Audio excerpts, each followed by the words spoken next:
ابتدائی 20वीं सदी में लीबिया इतालवी कब्जे में था, लेकिन इसके अवाम ने गैर मुल्की हुकूमत के आगे झुकने से इनकार कर दिया। लीबिया के सहरा और पहाड़ आज़ादी के मैदान जंग बन गए और इस मुज़ाहमत के मरकज़ में उमर मुख्तार थे, जिनकी बहादुरी और ईमान ने उन्हें एक अजीम शख्सियत बना दिया। सन 1858 में लीबिया के इलाके सिरेनाइका के एक छोटे से गांव में पैदा होने वाले उमर मुख्तार जंगजू बनने से पहले एक इस्लामी आलम थे। उन्होंने इस्लामी मदारिस में तालीम हासिल की और कुरान के एक मुअज़्ज़ज़ मौल्लिम बन गए। लेकिन 1911 में इतालवी जनरल रोडोल्फो गिरज ने लीबिया पर हमला करने का हुक्म दिया। इतालवी बहरी फौज बुहेरा रोम को उबूर करते हुए रवाना हुई। वो बेशुमार जंगी जहाज लेकर आए जो समंदर में चारों तरफ फैल गए, जदीद तरीन हथियारों, बेहद बड़ी तादाद में फौजियों और खुसूसी दस्तों के साथ, जैसे कि वो कोई आलमी जंग लड़ने जा रहे हों। तमाम जहाज़ों पर फौजी अपनी सरजमीन के लिए लड़ने के लिए तैयार खड़े थे। कुछ जहाज समंदर में आग लगने से जल गए और उन जहाज़ों पर मौजूद फौजी दूसरे जहाज़ों पर मुंतकिल हो गए, क्योंकि वो जलते हुए जहाज़ मजीद आगे बढ़ने के काबिल नहीं रहे थे।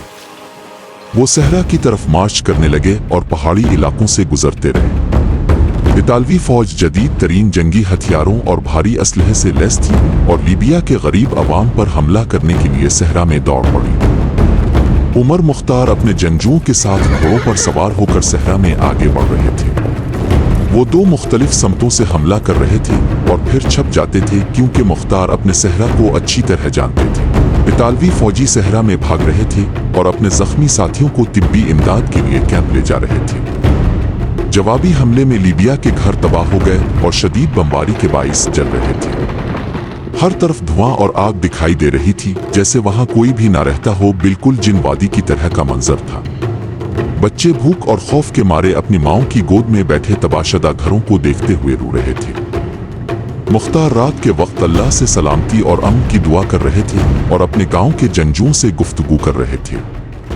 अगली सुबह इतालवी फौज भारी हथियारों के साथ तमाम अहम पहाड़ी मकामात पर काबिज हो गई और निशाने मुकर्रर कर रही थी, जबकि दीगर फौजी बेहतरीन कमांडोज के साथ दुश्वार गुजार पहाड़ी रास्तों से आगे बढ़ रहे थे ताकि लीबिया के जंगजुओं को घेर लिया जाए।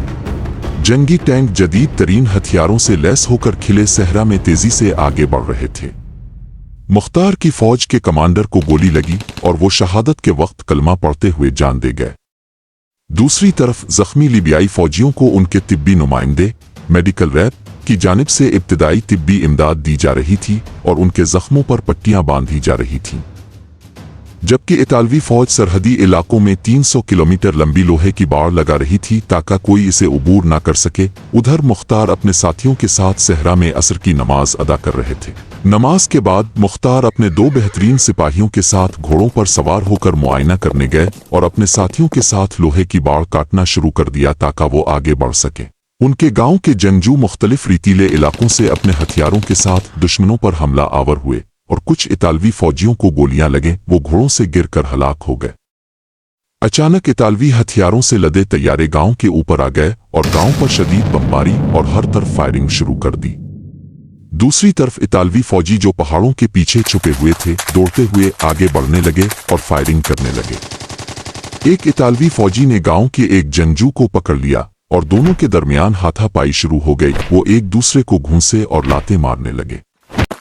इसी वक्त दूसरी जानिब इतालवी फौजी नर्सें और दीगर अमला चीखते हुए किसी महफूज मकाम की तरफ भाग रहे थे। रात के वक्त मुख्तार के एक कमांडो ने दुश्मन के इलाके में जाकर कई टाइमर बम नस्ब किए, फिर अपने कुत्ते के साथ पीछे हिट गया। 1 मिनट बाद बम जोरदार धमाकों के साथ फटने लगे, आग भड़क उठी और फौजी दौड़ते हुए ये देखने लगे कि क्या हुआ।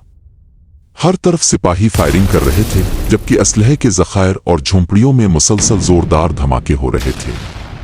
उनका जनरल, जो खुद को बहुत बहादुर समझता था, बाहर जाने के बजाय अंदर बैठा चीखता रहा।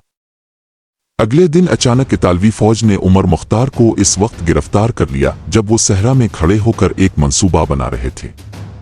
एक गरीब मगर बहादुर औरत ये मंजर देख रही थी, मगर कुछ न कर सकी सिवाय दुआ करने के।